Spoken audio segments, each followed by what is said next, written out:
This week we're trying a new series called Flush It Out. And the whole goal of this series is Josh and I are going to talk about something that either one of us or both of us aren't completely settled on, but we're going to flush it out and maybe go through arguments that we either see are valid or invalid and try to get to a conclusion where we can both confidently say we have a stance on this.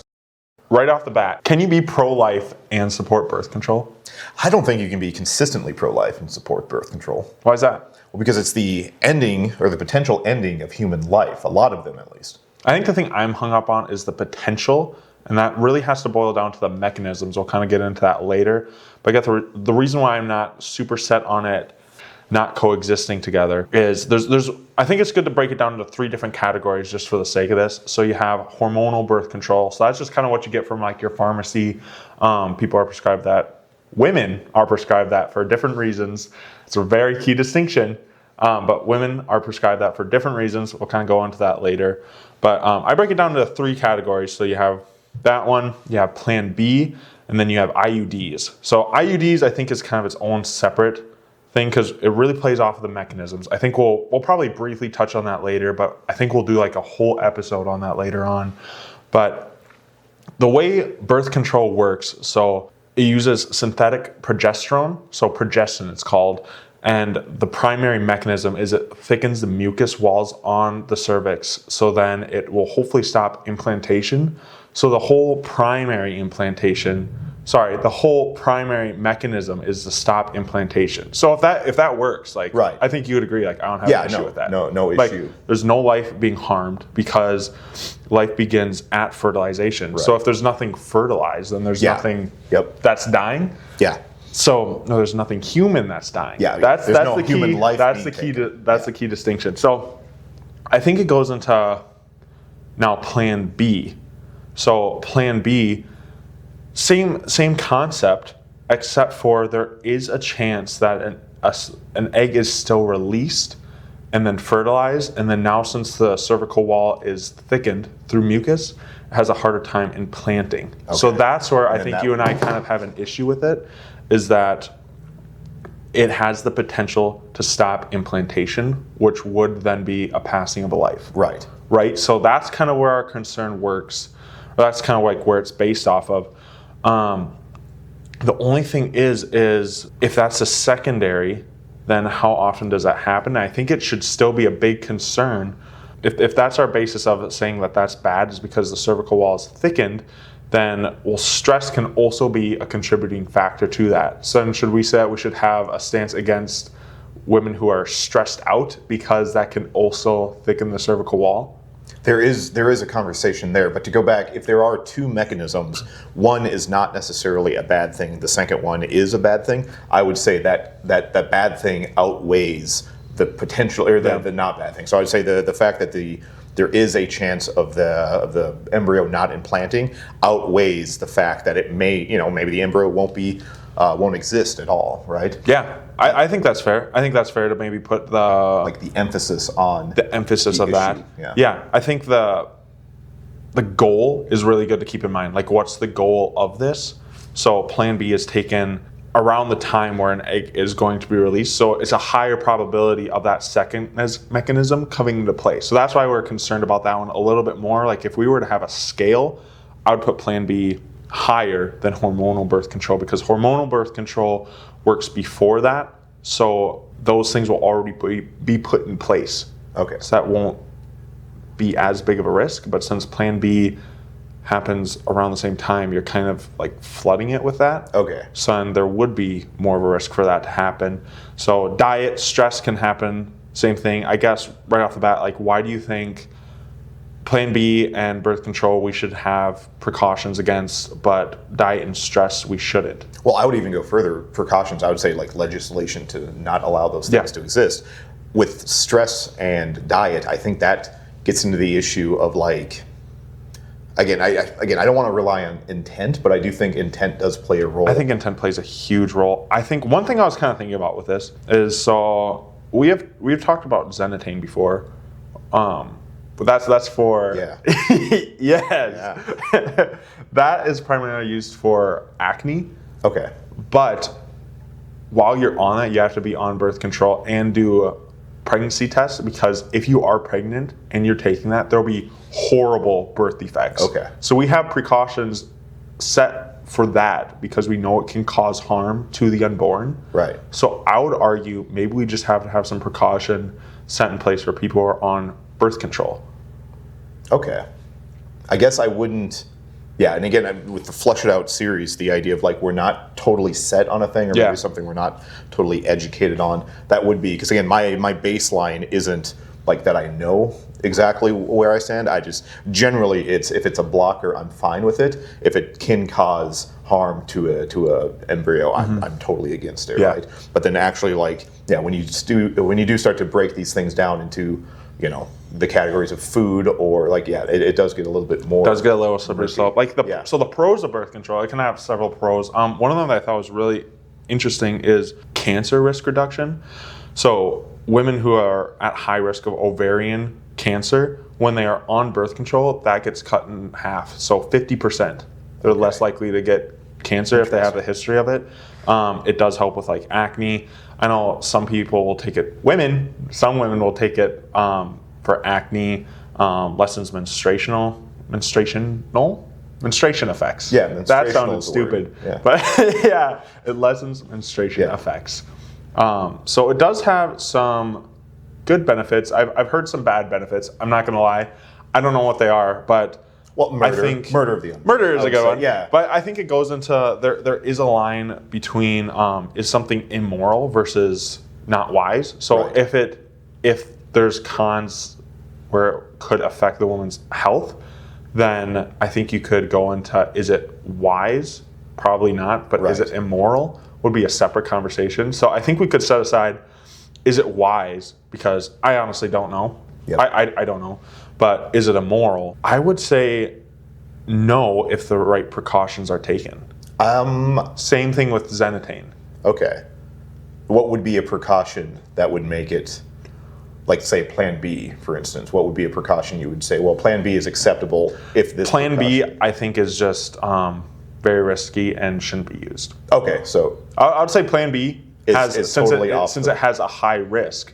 Okay. So this is what I was kind of thinking about. Just because somebody is on birth control does not mean that they're going out there and having sex. Right. Well, that's what I thought you were going to say, is like the precaution we take is if you're going to be on birth control, you're not actively having sex, right? That way you're not even like, you'll have the benefits, but none of the cons, right? Yeah. And so with Xenatane, you want to make sure you don't get pregnant for that same reason, because it could be harming the unborn. Right. So I think the same thing could be applied here, where you should just be safe about it. Yep. I think one thing, this might be going into another category, maybe you just shouldn't be having intercourse unless you're married. Right, 100%. Yeah. I think that would be the meta of all of these. Yep, that would probably be the meta of all these things. But yeah, I think that there should just be precautions taken. Do you too? Like, I guess like going through this, obviously we can change our opinions later, but I don't think I would say I don't think I would say that this is immoral.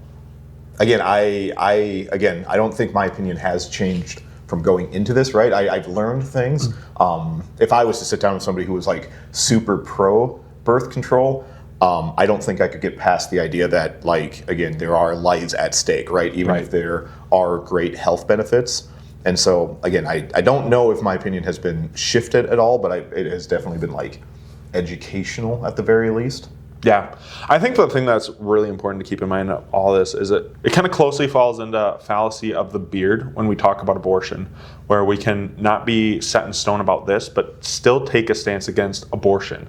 So like the definition of fallacy of the beard would be, just because we can't tell when stubble begins and when a beard starts, doesn't mean that we don't know the difference between a beard and a clean shaven face. Okay. So same logic applies here. We can be, I don't know, I still land on, this probably is unwise in a lot of situations, and there should be precautions taken. Yep. I don't think I would put it in the category of it's immoral. Right. But regardless, I can still have that stance and still be strictly against abortion. Right. Very strict about that. Like, abortion's wrong. Yep. So regardless of us maybe seeing a little this a little differently. We're both on the same page of abortion should be illegal. For sure with abortion. And I think part of that would be too with legislation, right? Because it's like where I'm at, I think there should be legislation with things that can end lives, right? But like, again, as you're going down the path with stress and food, it's like, man, now, I mean, how are we going to legislate those things, right? And so that would be the beard stubble argument, right? I think it does come down to intention in some ways, and that does kind of get like tricky because the intention of Xenatane is not to cause birth defects, right? It's to cure acne or to help with acne. So that's not the intention, right? So that's a little bit of a slippery slope, but the intention of being stressed out is not to cause a miscarriage, right? Right. Yeah. You'd have to dissect that one a little bit more. But even with the name birth control, it's not like it's called like cancer reduction pill. It's called birth control, right? So there is again the purpose of what it was made for. Versus. I guess just to quickly touch. So like that first mechanism reduces the probability of an egg being released, and then so that first mechanism, if it works correctly, which by my understanding usually it does, then there would be nothing to be concerned about. And then the second one is what we're concerned about, which is the thickening of the cervical mucus, which would affect implantation. IUDs work the exact opposite way. So the first mechanism is to stop implantation, and then it might lessen the risk of an egg being released. Okay. So we should stand against that. Yeah, right. Because the probability is just not even like comparable, right, because those mechanisms are flipped. Yeah. And I was going to say, do you have the stats on how often these things take place? How often mechanism 1 kicks versus mechanism 2? Well, I did try doing research on it, and somebody else might be able to find a better source. I couldn't find anything that really went into that, and I think part of the reason too is since a lot of this happens so early on, a lot of times it's not picked up by pregnancy tests. Okay. So there, in a lot of instances, there's lives being lost that we don't even know about. Right. Which is almost scarier, right? Well, Because you can't really measure stuff that we don't know. Yeah. But that's why I use the term precaution. Yep. I think we covered a lot. I want to do an episode on IUDs. IUDs, yeah. No, that would be... Because I think you and I share a lot of common ground on IUDs. I think you could really go into that. But any closing thoughts? Not off the top of my head. Not off the top of my head. Well, I thought this was really good. Yeah. I really look forward to the next ones we do. Yeah. And I think we're going to go into a lot of different topics. Maybe not just on like abortion, but other topics too. Obviously, that's something I think you and I are most passionate about is abortion. There's just so many topics, right? You know, I think one thing we kind of briefly talked about is both of us have a lot to learn on this. I think we have a pretty good ground where I feel really confident in where we stand, but I think there's still a lot that we could learn, and my mind's very open to being changed. Right. I don't know about you, because this is one thing that I was thinking about, because you don't really want to take a stance against it because it's so big, right? Like it's almost uncomfortable standing against it because it's so big. Yeah. But with that being said, I think this is just one thing that's so good about this episode is we can really open it up to the comment section.